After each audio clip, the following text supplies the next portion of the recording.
El origen de la familia, la propiedad privada y el Estado, una obra de Friedrich Engels. Prefacio a la primera edición de 1884.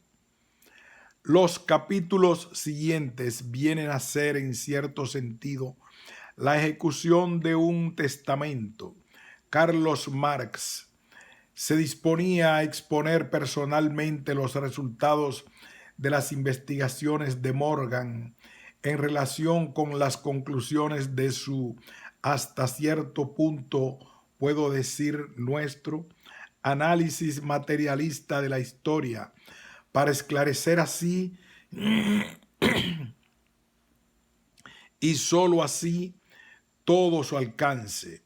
En América, Morgan descubrió de nuevo y a su modo la teoría materialista de la historia, descubierta por Marx 40 años antes, y guiándose de ella, llegó a contraponer la barbarie y la civilización a los mismos resultados esenciales que Marx. Señalaré que los maestros de la ciencia prehistórica en Inglaterra procedieron con el Ancient Society de Morgan, del mismo modo que se comportaron con el Capital de Marx los economistas gremiales de Alemania, que estuvieron durante largos años plagiando a Marx con tanto celo como empeño ponían en silenciarlo. Mi trabajo solo medianamente puede reemplazar al que mi difunto amigo no logró escribir. Sin embargo, tengo a la vista, junto con extractos detallados que hizo de la obra de Morgan, glosas críticas que reproduzco aquí siempre que cabe. Según la teoría materialista, el factor decisivo en la historia es, en fin de cuentas, la reproducción y la producción de la vida inmediata. Pero esta producción y reproducción son de dos clases. De una parte, la producción de medios de existencia, de productos alimenticios, de ropa, de vivienda y de los instrumentos que para producir todo eso se necesitan. De otra parte, la producción del hombre mismo, la continuación de la especie. El orden social en que viven los hombres en una época o en un país dados está condicionado por esas dos especies de producción, por el grado de desarrollo del trabajo de una parte y de la familia de la otra. Cuanto menos desarrollado está el trabajo, más restringida es la cantidad de sus productos y por consiguiente la riqueza de la sociedad.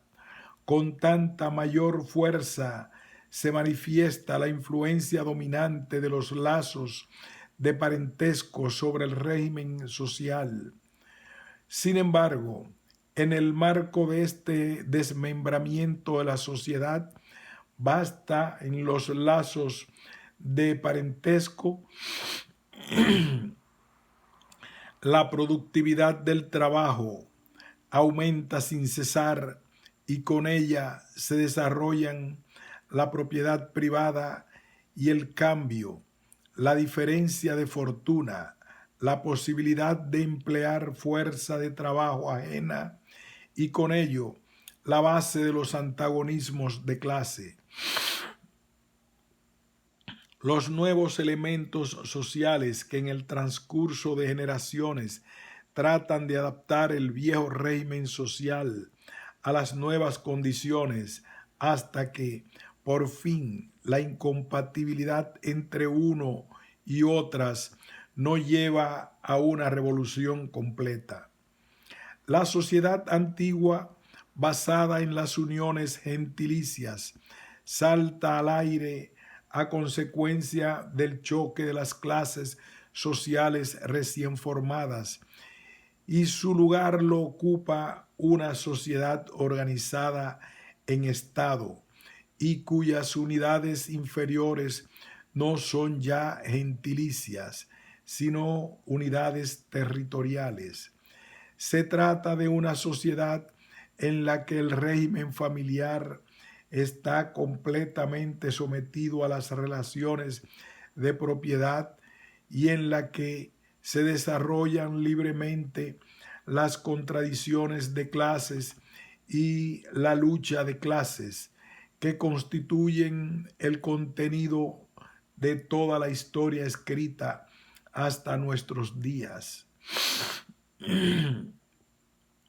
El gran mérito de Morgan consiste en haber encontrado en las uniones gentilicias de los indios norteamericanos la clave para descifrar importantísimos enigmas no resueltos aún de la historia antigua de Grecia, Roma y Alemania. Su obra no ha sido trabajo de un día. Estuvo cerca de 40 años elaborando sus datos hasta que consiguió dominar por completo la materia. Y su esfuerzo no ha sido vano, pues su libro es uno de los pocos de nuestros días que hacen época. En lo que a continuación expongo, el lector distinguirá en términos generales fácilmente lo que pertenece a Morgan y lo que he agregado yo. En los capítulos históricos consagrados a Grecia y a Roma, no me he limitado a reproducir la documentación de Morgan y he añadido todos los datos que yo disponía.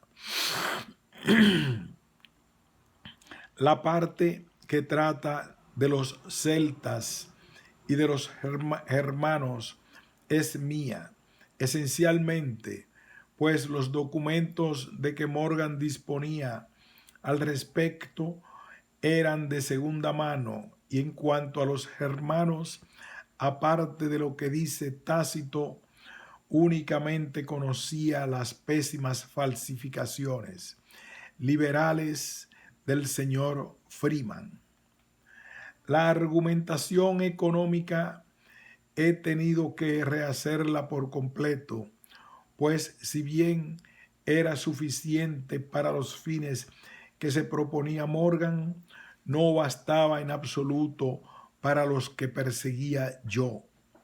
Finalmente, de por sí se desprende que respondo de todas las conclusiones hechas sin citar a Morgan.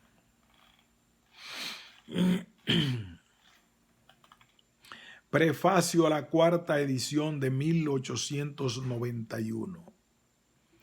Contribución a la historia de la familia primitiva. Bachofen, McLennan, Morgan. Las ediciones precedentes, de las que hicieron grandes tiradas, agotáronse hará cosa de unos 6 meses, por lo que el editor venía desde hace tiempo rogándome que preparase una nueva.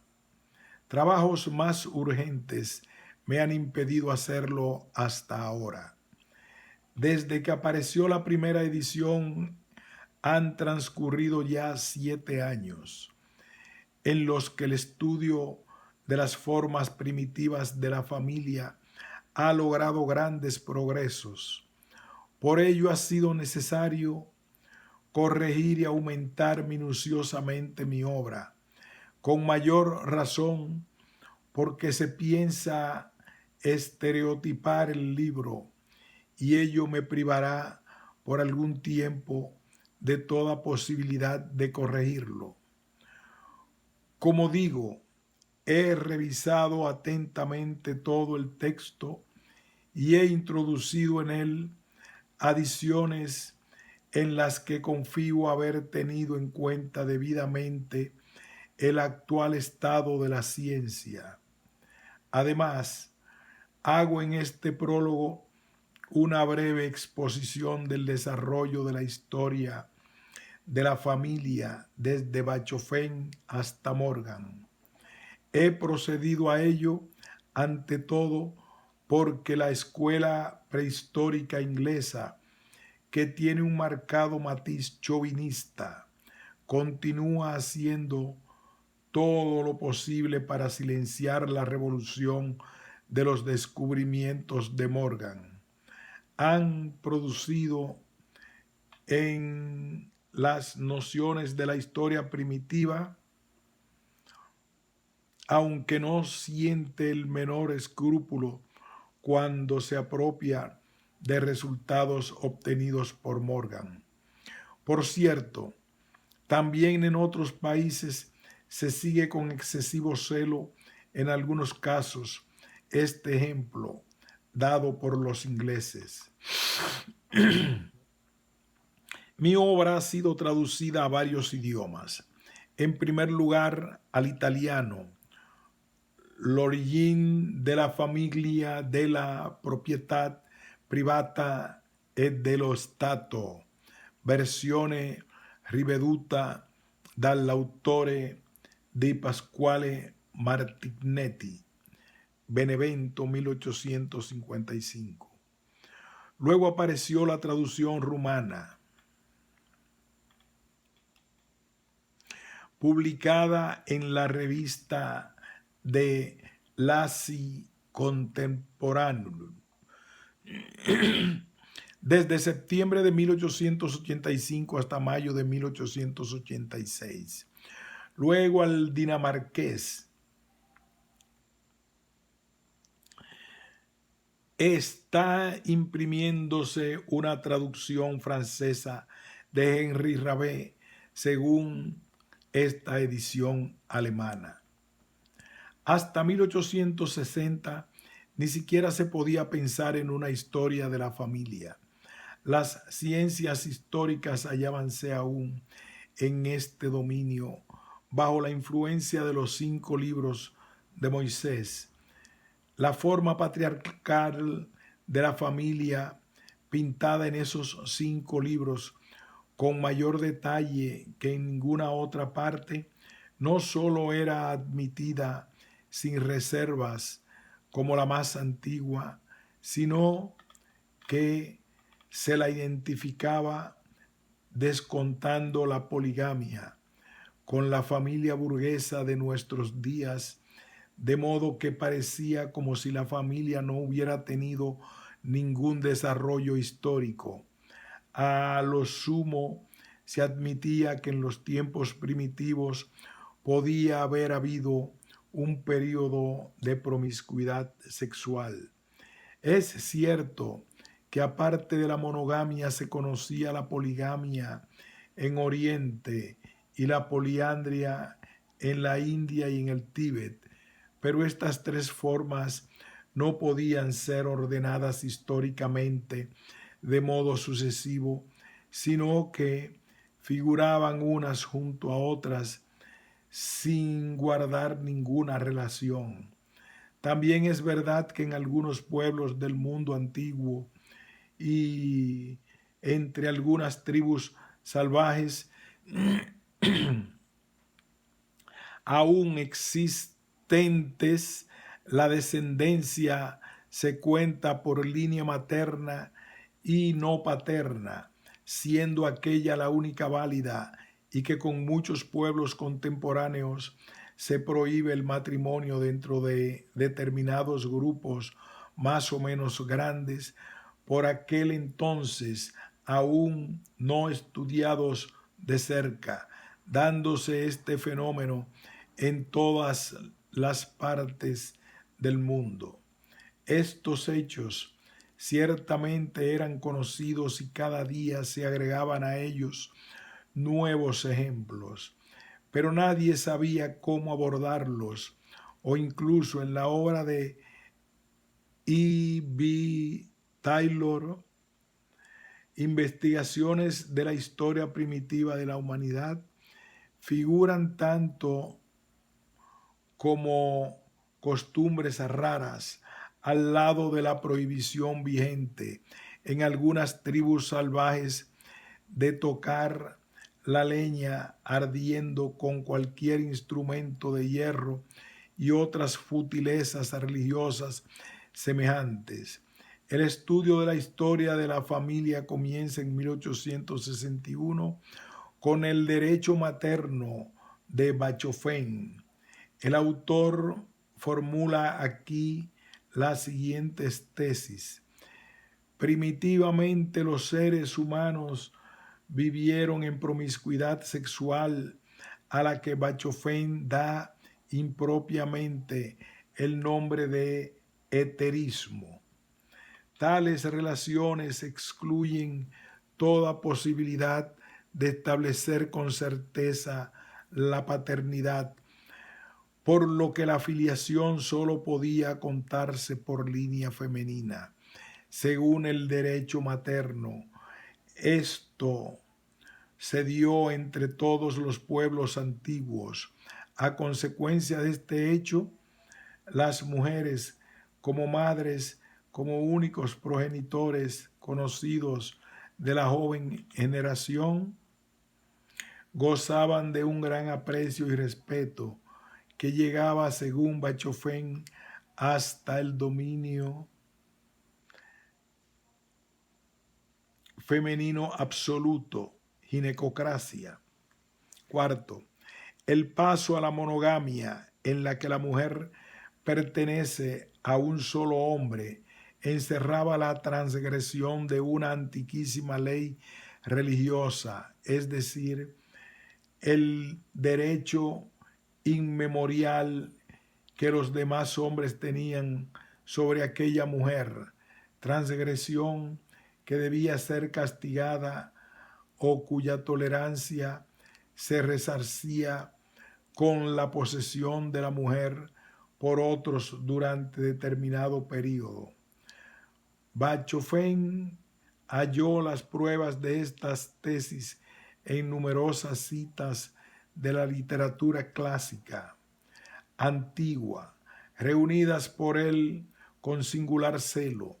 El paso del heterismo a la monogamia y del derecho materno al paterno se produce, según Bachofén, concretamente entre los griegos, a consecuencia del desarrollo de las concepciones religiosas, a consecuencia de la introducción de nuevas divinidades que representan ideas nuevas en el grupo de los dioses tradicionales, encarnación de las viejas ideas.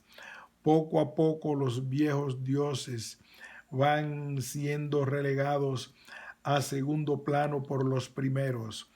Así pues, según Bachofén, no fue el desarrollo de las condiciones reales de existencia de los hombres, sino el reflejo religioso de esas condiciones en el cerebro de ellos, lo que determinó los cambios históricos en que la situación social recíproca del hombre y de la mujer.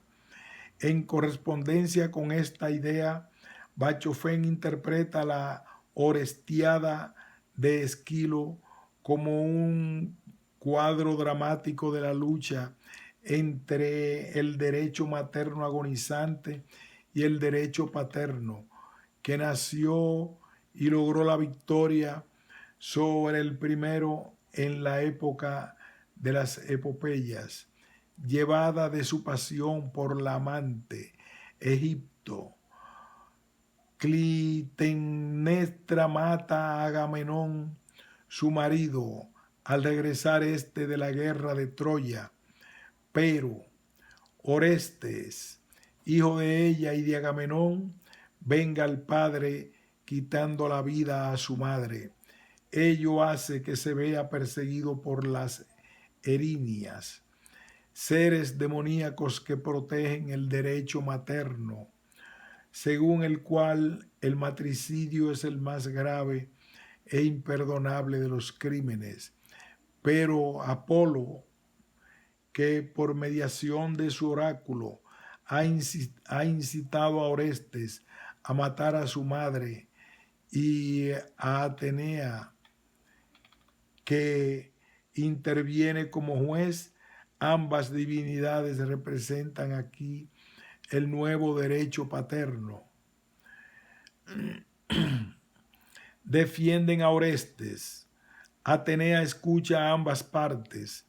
Todo el litigio está resumido en la discusión que sostienen Orestes y las erinias.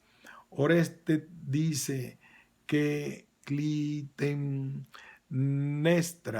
ha cometido un crimen doble por haber matado a su marido y padre de su hijo. ¿Por qué las erinias le persiguen a él cuando ella es mucho más culpable? La respuesta es sorprendente. No estaba unida por los vínculos de la sangre al hombre a quien ha matado.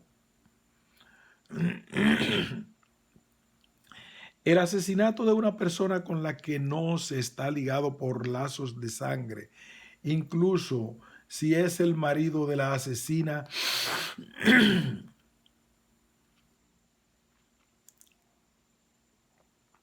puede expiarse y no concierne en lo más mínimo a las erinias. La misión que a ellas corresponde es perseguir al homicidio entre consanguíneos, y el peor de estos crímenes, el único imperdonable según el derecho materno, es el matricidio. Pero aquí interviene Apolo, el defensor de Orestes. Atenea somete el caso al Areópago, el tribunal jurado de Atenas. Hay el mismo número de votos en pro de la absolución y en pro de la condena. Entonces Atenea, en calidad de presidente del tribunal, vota en favor de Orestes y lo absuelve. El derecho paterno obtiene la victoria sobre el materno. Los dioses de la nueva generación, según se expresan las propias erinias, vencen a estas, que al fin y a la postre se resignan a ocupar el puesto diferente al que han venido ocupando y se ponen al servicio del nuevo orden de cosas. Esta nueva y muy acertada interpretación de las Orestiadas es uno de los más bellos y mejores pasajes del libro de Bachofén, pero al mismo tiempo es la prueba de que Bachofén cree, como en su tiempo Esquilo, en las erinias, en Apolo, en Atenea, es decir, cree que estas divinidades realizaron en la época heroica griega el milagro de echar abajo el derecho materno y de sustituirlo por el paterno. Es evidente que tal concepción, que estima la religión como la palanca decisiva de la historia mundial, se reduce en fin de cuentas al más puro misticismo. Por ello, estudiar a fondo el voluminoso tomo de Bachofén es una labor ardua y en muchos casos poco provechosa. Sin embargo, lo dicho no disminuye su mérito como investigador, que ha abierto una nueva senda, ya que ha sido el primero en sustituir las frases acerca de aquel ignoto estadio primitivo con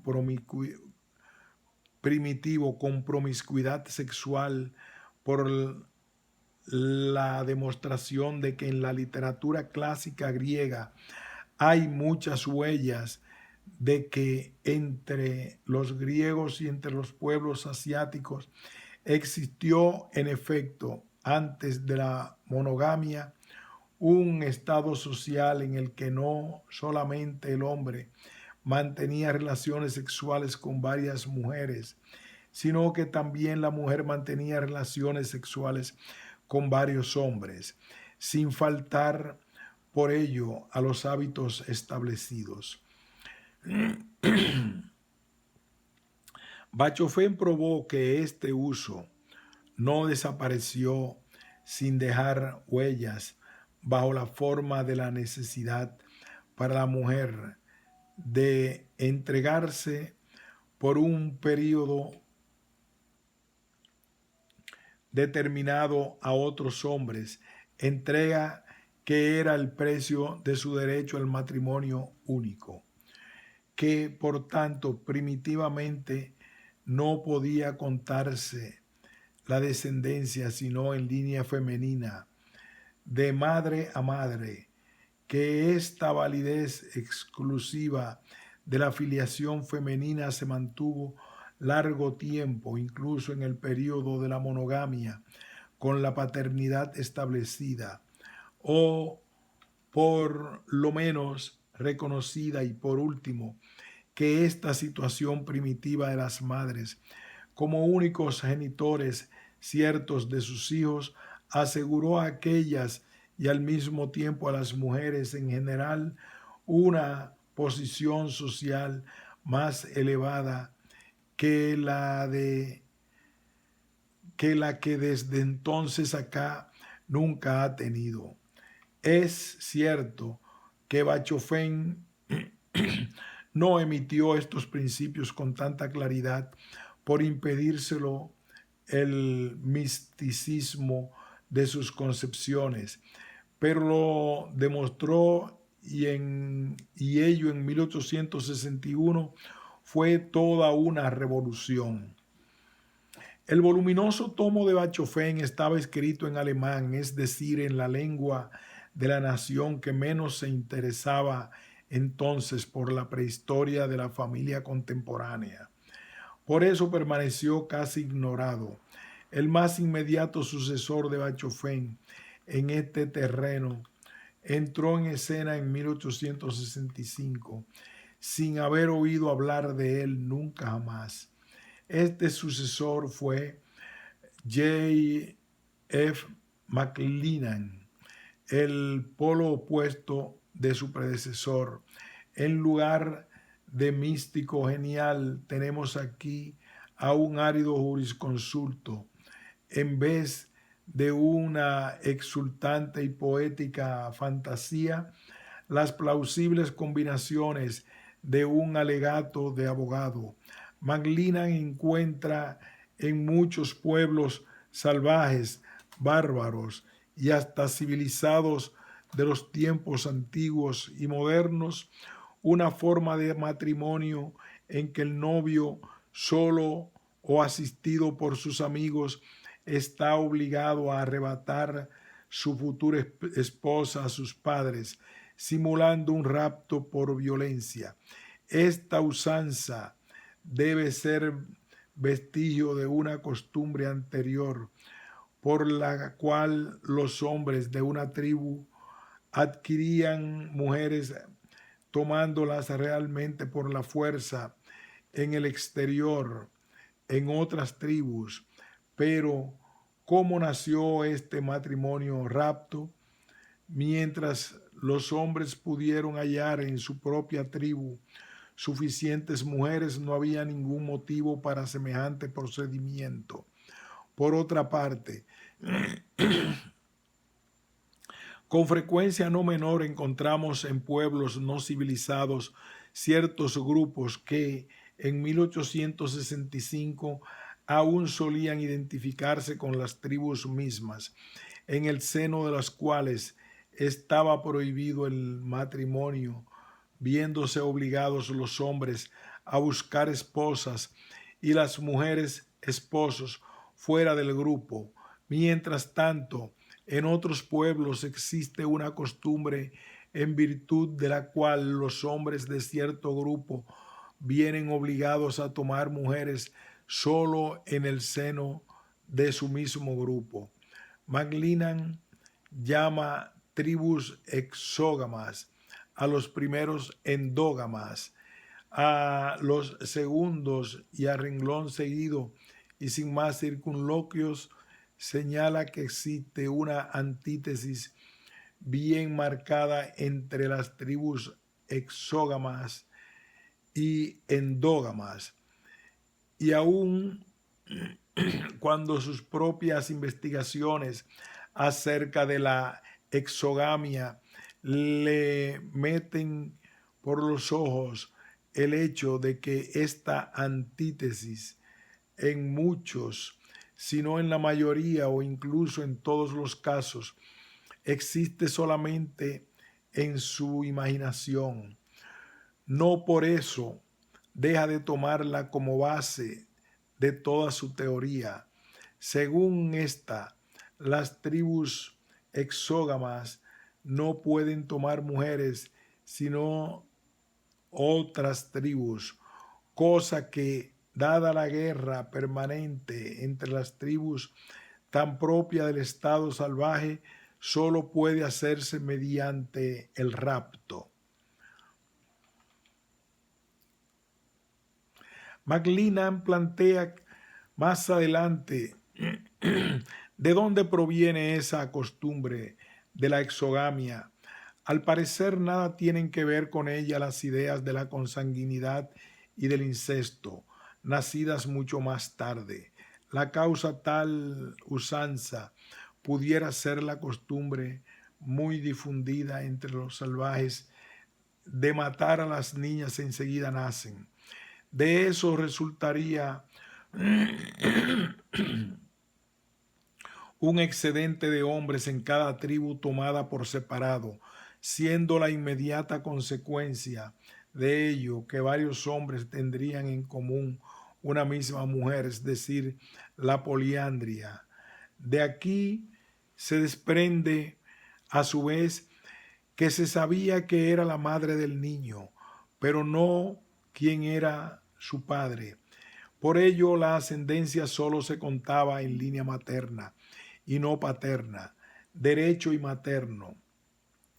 Y otra consecuencia de la escasez de mujeres en el seno de la tribu, escasez atenuada pero no suprimida por la poliandria, era precisamente el rapto sistemático de mujeres de tribus extrañas. Desde el momento en el que la exogamia y la poliandria proceden de una sola causa, del equilibrio numérico de los sexos, debemos considerar que entre todas las razas exogámicas ha existido primitivamente la poliandria. Y por esto debemos tener por indiscutible que entre las razas exógamas el primer sistema de parentesco era aquel que solo reconocía el vínculo de la sangre por el lado materno. McLennan Studies an Ancient History, Estudios de Historia Antigua, 1886, Matrimonio Primitivo. El mérito de McLennan consiste en haber indicado la difusión general y la gran importancia de lo que él llama exogamia. En cuanto al hecho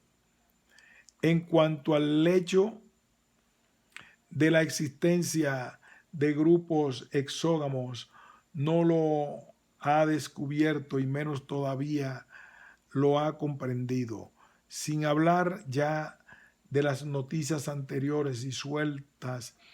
Numerosos observadores, precisamente las fuentes donde ha bebido McLennan, Latán había descrito con mucha exactitud y precisión ese fenómeno entre los magares de la India, y había dicho que estaba universalmente difundido y se encontraba en todas las partes del mundo.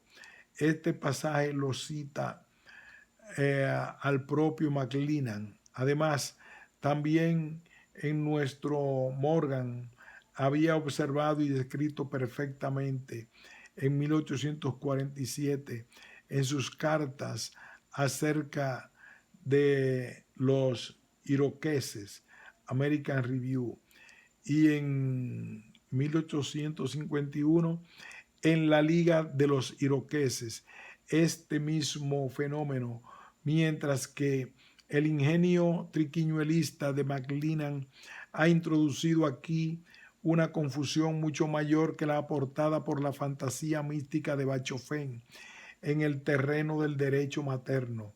Otro mérito de McLennan consiste en haber reconocido como primario el orden de descendencia con arreglo al derecho paterno, aunque también aquí se le adelantó Bachofén, según lo confiesa aquel más tarde. Pero tampoco aquí ve claras las cosas, pues habla sin cesar de parentesco en línea femenina solamente, empleando continuamente esta expresión exacta para un periodo anterior en el análisis de fases del desarrollo más tardías en que, si bien es cierto que la filiación y el parentesco por línea materna está ya reconocido y fijado, observemos aquí la estrechez de criterio del jurisconsulto, que se forja un término jurídico fijo y continúa aplicándolo sin modificarlo a circunstancias para las que es ya inservible. Parece ser que, a pesar de la verosimilitud de la teoría de McLennan, parecióle a su autor no muy bien asentada. Por lo menos se llama la atención el hecho digno de ser notado de que la forma de rapto simulado de las mujeres se observe marcada y nítidamente entre todos los pueblos en que predomina el parentesco masculino, es decir, la descendencia en línea paterna. Más adelante dice: es muy extraño que, según las noticias que poseemos, el infanticidio no se practique por el sistema allí donde coexisten la exogamia y la más antigua forma de parentesco. Estos dos hechos rebaten directamente su manera de explicar las cosas, y McLennan no puede oponerle sino nuevas hipótesis más embrolladas aún. Sin embargo, su teoría fue acogida en Inglaterra con gran aprobación y simpatía. McLennan fue considerado aquí por todo el mundo como el fundador de la historia de la familia y como la primera autoridad en la materia. Su antítesis entre las tribus exógamas y endógamas continuó siendo, a pesar de ciertas excepciones y modificaciones comprobadas, la base reconocida de las opiniones dominantes, y se trocó en las anteojeras que impedían ver libremente el terreno explorado y por consiguiente todo progreso decisivo. Ante la exageración de los méritos de McLennan, hoy costumbre en Inglaterra, y siguiendo a esta fuera de ella, debemos señalar que con su antítesis de tribus exógamas y endógamas, basada en la más pura confusión, ha causado más daño que servicios ha prestado con sus investigaciones. Entre tanto, pronto empezaron a ser conocidos los hechos que ya no cabían en el frágil molde de su teoría. McLennan solo conocía tres formas de matrimonio: la poligamia, la poliandria y la monogamia. Pero así que se centró la atención en este punto, se hallaron pruebas cada vez más numerosas de que entre los pueblos no desarrollados existían otras formas de matrimonio en las que varios hombres tenían en común varias mujeres, y Lubbock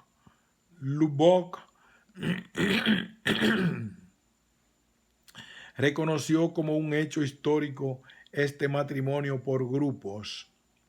Poco después, en 1871, apareció en escena Morgan con documentos nuevos y decisivos sobre muchos puntos de vista. Habíase convencido de que el sistema de parentesco propio de los iroqueses y vigente aún entre ellos era común a todos los aborígenes de los Estados Unidos, es decir, que estaba difundido en un continente entero, aun cuando se encontrara en contradicción formal con los grados de parentesco que resultan del sistema conyugal allí imperante. Incitó entonces al gobierno federal americano a que recogiese informes sobre los sistemas de parentesco de los demás pueblos, según un formulario y unos cuadros confeccionados por él mismo.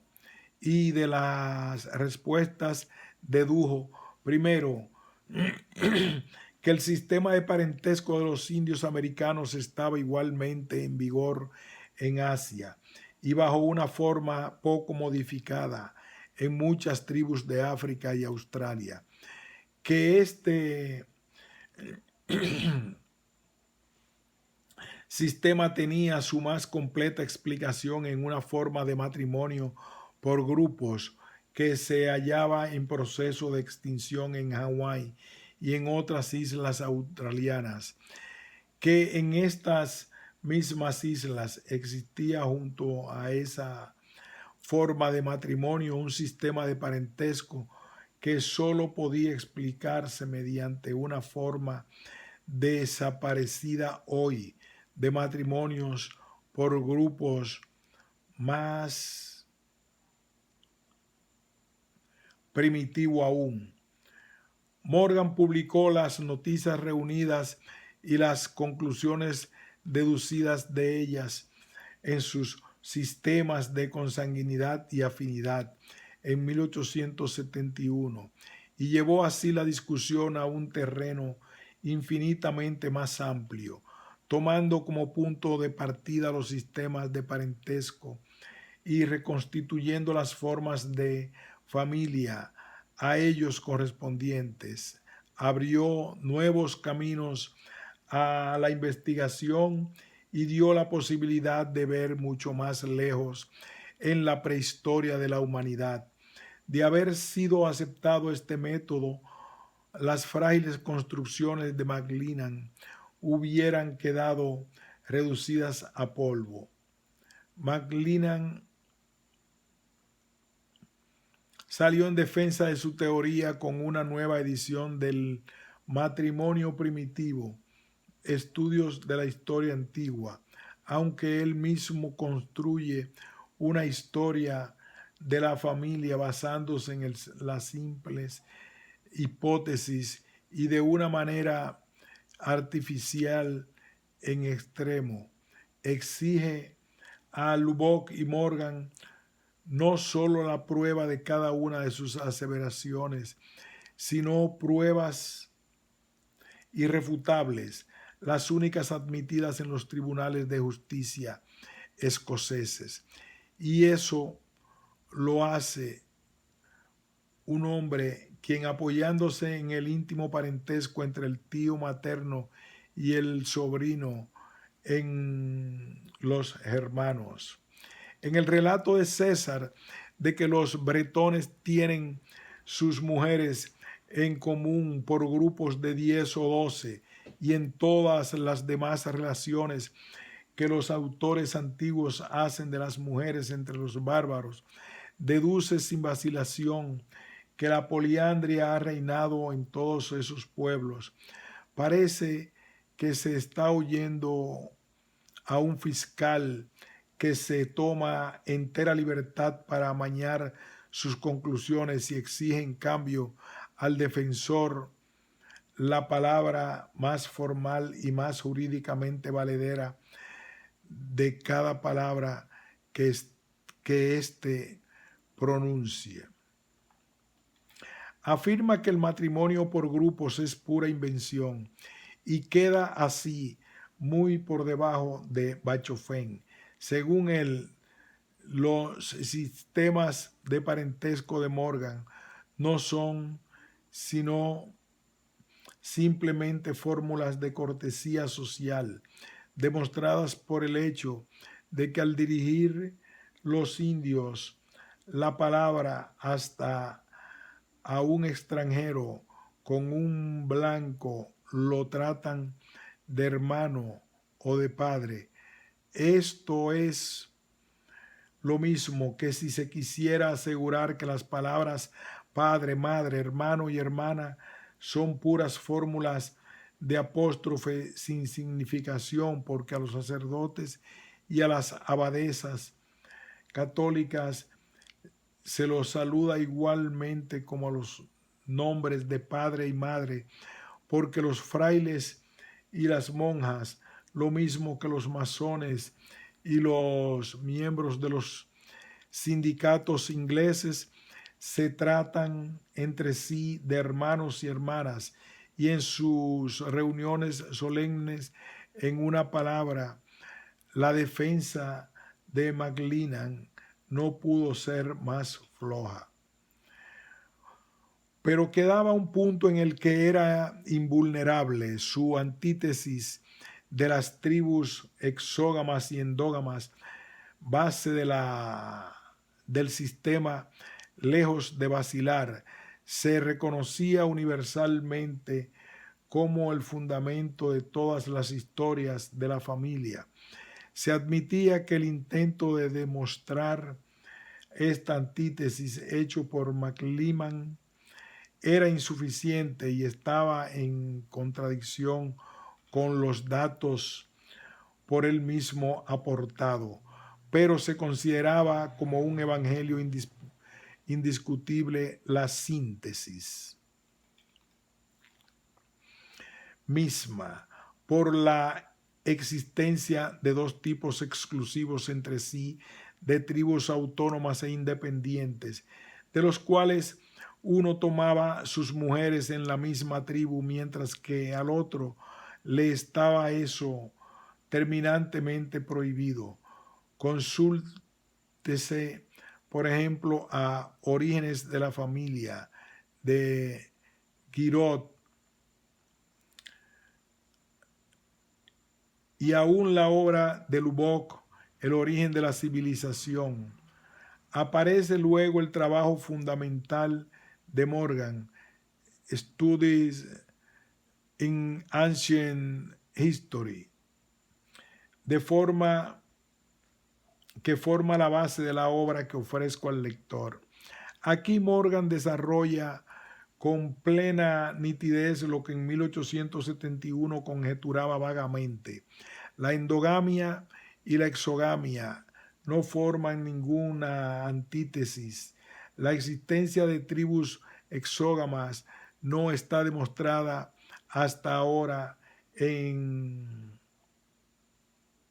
ninguna parte, pero en la época en que aún dominaba el matrimonio por grupos, que según toda verosimilitud ha existido en tiempos en todas partes, la tribu se escindió en cierto número de grupos de gens consanguíneas por línea materna, en el seno de las cuales estaba rigurosamente prohibido el matrimonio, de tal suerte que los hombres de una gens, ni bien es verdad que podían tomar mujeres en las tribus y las tomaban efectivamente en ella, venían obligados a tomarlas fuera de su propia gens, De este modo, si la gens era estrictamente exógama, la tribu que comprendía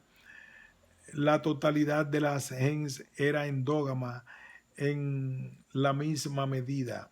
Esta circunstancia dio al traste con los restos de las sutilezas de MacLennan, pero Morgan no se limitó a esto.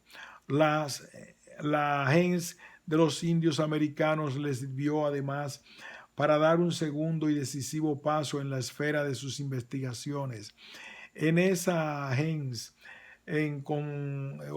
organizada según el derecho materno, descubrió la forma primitiva de donde salió la gens ulterior, basada en el derecho paterno. La gens, tal como la encontramos en los pueblos civilizados de la antigüedad, la gens griega y romana, que había sido hasta entonces un enigma para todos los historiadores, quedó explicada partiendo de la gens india, y con ello se dio una base nueva para el estudio de toda la historia primitiva. El descubrimiento de la primitiva gens de derecho materno como etapa anterior a la gens de derecho paterno de los pueblos civilizados tiene para la historia primitiva la primera importancia que la teoría de la evolución de Darwin para la biología y para la teoría de la plusvalía enunciada por Marx para la economía política.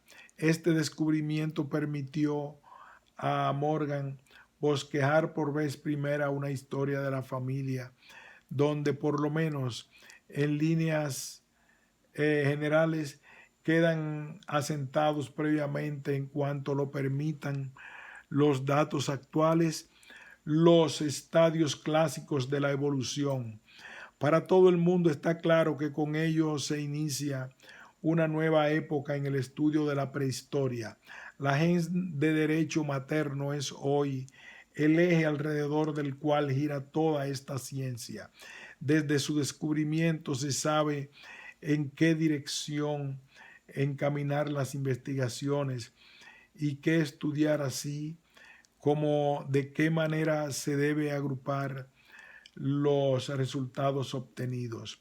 Por eso, hoy se hacen en este terreno progresos mucho más rápidos que antes de aparecer el libro de Morgan.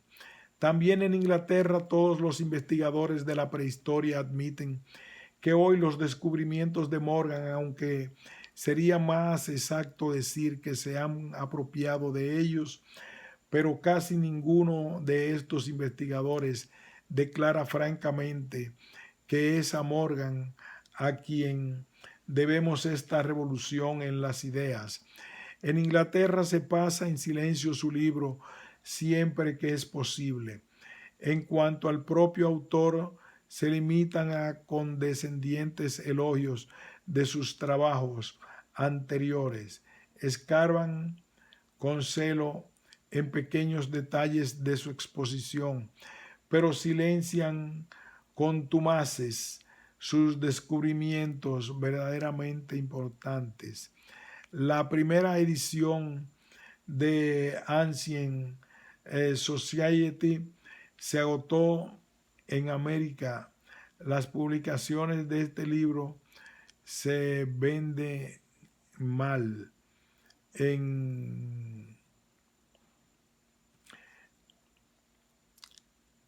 Inglaterra parece que la publicación de este libro ha sido saboteada sistemáticamente y la única edición en venta de esta obra que forma época es la traducción alemana. ¿Por qué esa reserva en la cual es difícil no advertir una conspiración del silencio? Sobre todo si se toma en cuenta las numerosas citas hechas por simple cortesía y otras pruebas de camaradería en que abundan las obras de nuestros conocidos investigadores de la prehistoria. Quizás porque Morgan es americano y resulta muy duro para los historiadores ingleses, a pesar del muy meritorio celo que pone en copiar documentos, tener que depender en cuanto a los puntos de vista generales necesarios para ordenar y agrupar los datos en una palabra en cuanto a sus ideas de dos extranjeros de genio, de Bachofen y Morgan. Aún pudiera pasar el alemán, pero el americano, en consecuencia de un americano, vuélvese patriota todo inglés. He visto en los Estados Unidos ejemplos graciosísimos. Agréguese a esto que Maclellan fue en cierto modo proclamado oficialmente el fundador y el jefe de la escuela prehistórica inglesa, que hasta cierto punto en prehistoria se consideraba de buen tono no hablar sino con el más profundo respeto de su alambicada construcción histórica, que conducía desde el infanticidio a la familia del derecho materno, pasando por la poliandria y el matrimonio por rapto. Teníase como grave sacrilegio manifestar la menor duda acerca de la existencia de tribus endógamas y exógamas que se excluían absolutamente unas a otras. Por tanto, Morgan, al disipar como humo todos estos dogmas consagrados, cometió una especie de sacrilegio. Además, los hacía desvanecerse con argumentos cuya sola exposición bastaba para que todo el mundo los admitiese como evidentes. Y los adoradores de Maclellan, que hasta entonces vacilaban perplejos entre la endogamia y la exogamia, sin saber qué camino tomar, casi se vieron obligados a darse de puñadas en la frente y exclamar: ¿cómo hemos podido ser tan pesguatos para no haber descubierto todo esto nosotros mismos hace mucho tiempo? Y como si tantos crímenes no fuesen aún suficientes para que la escuela oficial diese fríamente la espalda a Morgan, éste hizo desbordarse la copa, no solo criticando de un modo que recuerda a Fourier la civilización y la sociedad de la producción mercantil, forma fundamental de nuestra sociedad presente, sino hablando además de una transformación de esta sociedad en términos que hubieran podido salir de labios de Carlos Marx. Por eso Morgan se llevó su merecido cuando Maclellan le espetó indignado que el método histórico le es absolutamente antipático, y cuando el profesor Girod-Telón se lo repitió en Ginebra en 1884, y sin embargo el mismo señor Girod-Telón erraba impotentemente en 1874, Orígenes de la familia, por el laberinto de la exogamia maclellanesca, de donde solo Morgan había de sacarlo. Huelga detallar aquí los demás progresos que debe a Morgan la prehistoria. En el curso de mi trabajo se hallará lo que es preciso decir acerca de este asunto. Los 14 años transcurridos desde que apareció su obra capital han aumentado mucho el acervo de nuestros datos históricos acerca de las sociedades humanas primitivas. En adición a los antropólogos viajeros e investigadores profesionales de la prehistoria, han salido al palenque los representantes de la jurisprudencia comparada, que han aportado nuevos datos y nuevos puntos de vista. Algunas hipótesis de Morgan han quedado a bambolearse y hasta a caducar, pero los nuevos datos no han sustituido en parte alguna por otras sus muy importantes ideas principales. El orden introducido por él en la historia primitiva subsiste aún en lo fundamental. Incluso puede afirmarse que este orden va siendo reconocido generalmente en la misma medida en que se intenta ocultar quién es el autor de este gran avance. Federico Engels, Londres, 16 de junio de 1891. Punto.